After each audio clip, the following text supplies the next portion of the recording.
Officially a 31-yarder to win it for the Giants. Hey guys, Steve Weatherford here, 10-year NFL veteran, Super Bowl champion, loving father of four, great friend of Gerard Adams, and I wanted to share something with the Leaders Create Leaders family. It's a quote that I've read to myself every single morning for the last 19 years. It's fueled me, it's driven me, it's helped me get up when I've gotten knocked down. It's a quote by Steve Prefontaine: "To give anything less than your best is to sacrifice the gift." Today is a gift, let's go.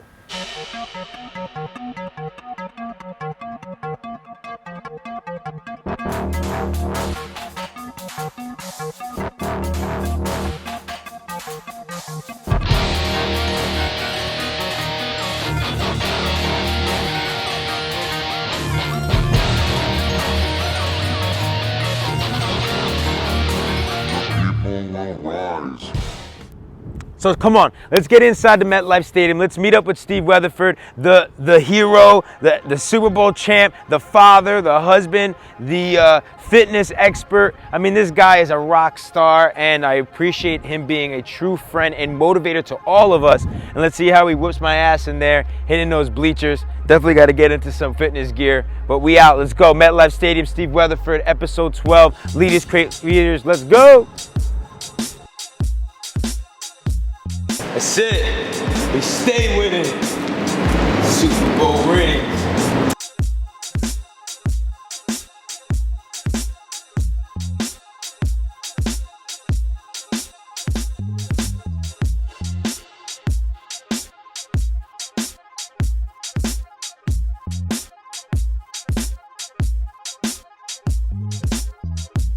Talent will always lose to somebody who's willing to work, you know, because if talent doesn't work hard, you know, a guy like Rocky Balboa, we were talking about earlier, he's gonna win, you know what I mean? He might not win the first, second, third, fourth time because the other guy's more talented, but eventually you keep getting up. You're never failing until you quit.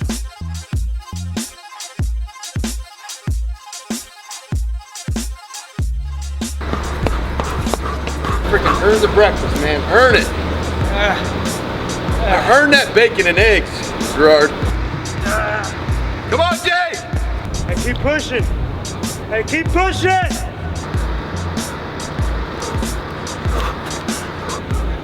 Mind over matter, baby.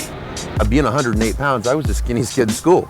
And so I knew in order for me to give myself the opportunity to play in college and then possibly the professional sports, I knew that I was gonna have to get bigger, faster, and stronger. And those were things that I could control, you know, with diet, with nutrition, with training, you know, coming early, staying late. Come on, let's go, come on. You're doing great, brother, keep it up. Nothing to go. Mind over matter. Come on, brother. Come on. Come on.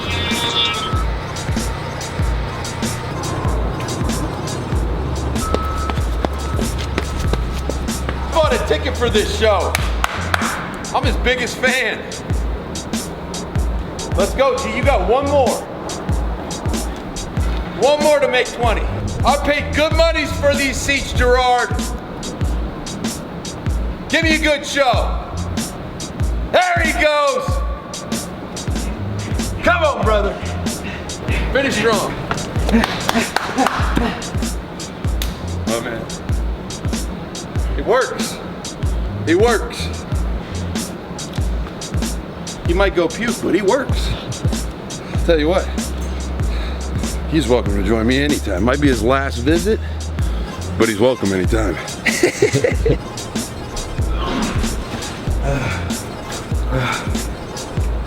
Whatever it takes. Whatever it takes. Keep pushing. Let's check it out. We're in the gym right now. You thought we were done? Never with Steve Weatherford. We're about to test out his Armageddon Training. He went on a 90-day experiment to see if he can grow his arms 2.5 inches, and he blew the roof off it. So we're gonna be checking it out, doing some Armageddon. I definitely can use it. So let's go. I feel like the pivotal moment for me when I was 14, and I really kind of dedicated myself to the goal of one day becoming a professional athlete. And people laughed at me whenever I dreamed that, and I might have shared that in private to somebody. Be like, come on, dude, you're not even on the JV team as a freshman, But I think what I've learned along that journey and to becoming a professional athlete, and then doing it for 10 years, and then kind of transitioning into other passions in my life, is there's really no substitute for hard work. You can have incredible genetics or incredible leg up on somebody, but I've seen it time and time again during my professional career, people that were much more talented than myself or than other people, but if they didn't stay vigilant with their preparation and AKA hard work, there would come a time where your talent level has you here, and a guy that's less talented has you here, and as you become older as a professional athlete, your performance will come down. Whereas if you get a guy that's working hard, eventually they meet, and then the hard work will continue to make you successful. 99, 100. Gee, 101. Yeah. You gotta stop, man. My arms are getting tired.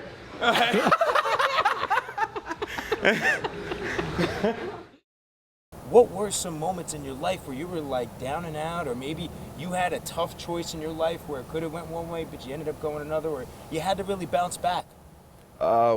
Without going into great detail, because this story probably would take a good 15 minutes to do it justice. But long story short, I'm in my third year in the National Football League. I'm in Carolina playing for the Saints. We end up getting beat. Long story short, we should have beat the team. And the coach was looking for someone to make an example of, and he cut me in the locker room. And not only did he cut me in the locker room, as a team, I had to find my own way back to New Orleans because the team was leaving to go play a game in Europe after that. So I went from being like an NFL player on Sunday afternoon to Sunday night, having to get my own ride home from the hotel, or from the Bank of America Stadium in Carolina to the hotel, and catch a commercial flight back to New Orleans the next day. And that was a humbling experience, but it also taught me to never become complacent and never feel like I deserved anything that I had at that particular moment.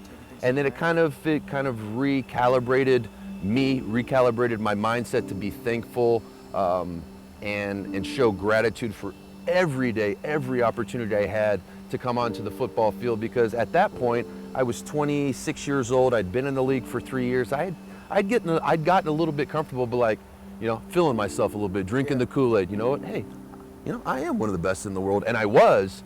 But if you don't consistently take the time to evolve as an athlete or an entrepreneur or a father or a husband or a philanthropist, if you're not getting better, you're getting worse. And that was the case for me. And so that was one of the toughest moments in my life, because after losing your job and then having the general manager hand you your flight itinerary on a commercial flight with the New Orleans fans that just watched you lose, he handed that to me on a napkin, and I still have that napkin. And I told my wife when I got home after that happened, I was like, when I make something of my life, I'm gonna frame this, and it will be a constant reminder to never get complacent, never take any day or any opportunity for granted. And I still have that napkin, and I haven't framed it yet because I'm not there yet, you know what I mean? So that's what continues to drive me.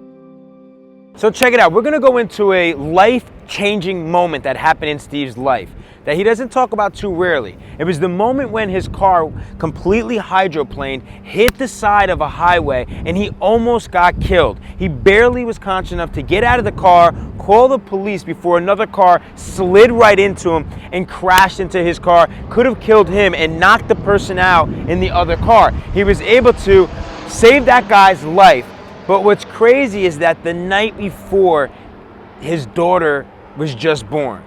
Granted, my family comes first, but so then I decided to rent a car because I knew if I kept waiting on the bus, then I was going to be late to practice, and Tom Coughlin doesn't get down like that. So rented a car, and everything was going fine until we hit mile marker 8, and that's when everything went down. But just so thankful, so feeling. I felt blessed before that, but really feeling the love now. I mean, I wanted to call my wife, but I knew it was 1:30 in the morning then. So, and I knew she would freak out because after everything she's been going through, and she's got all the hormones going from the baby. I mean, she was still in the hospital. So, you know, I actually just got an opportunity to FaceTime with her, and she was brushing her teeth and packing her bag to leave the hospital. So, you know, just glad my family has a dad.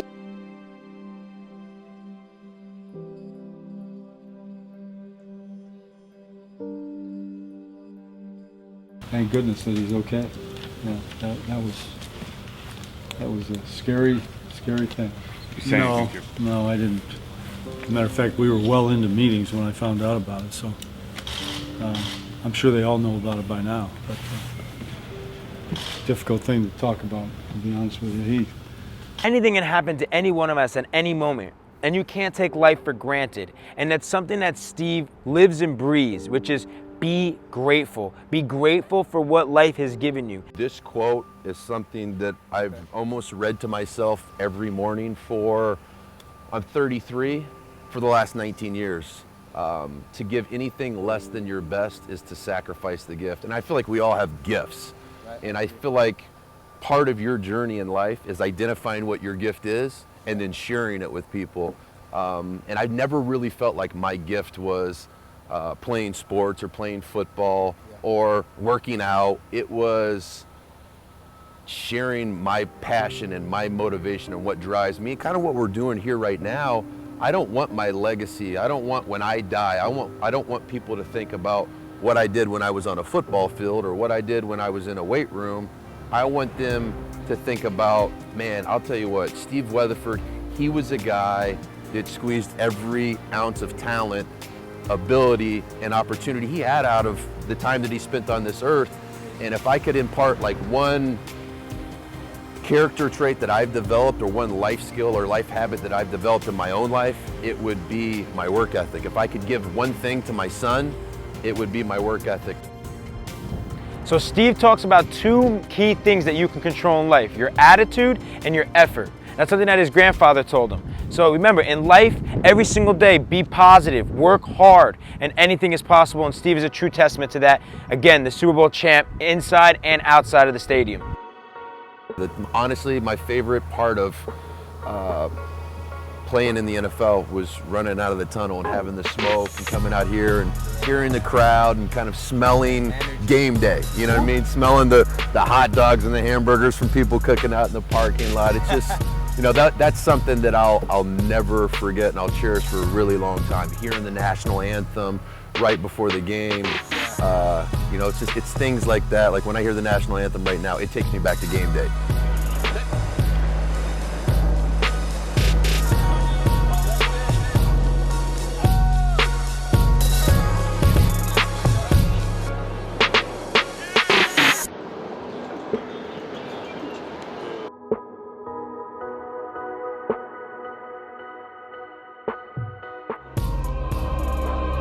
Les.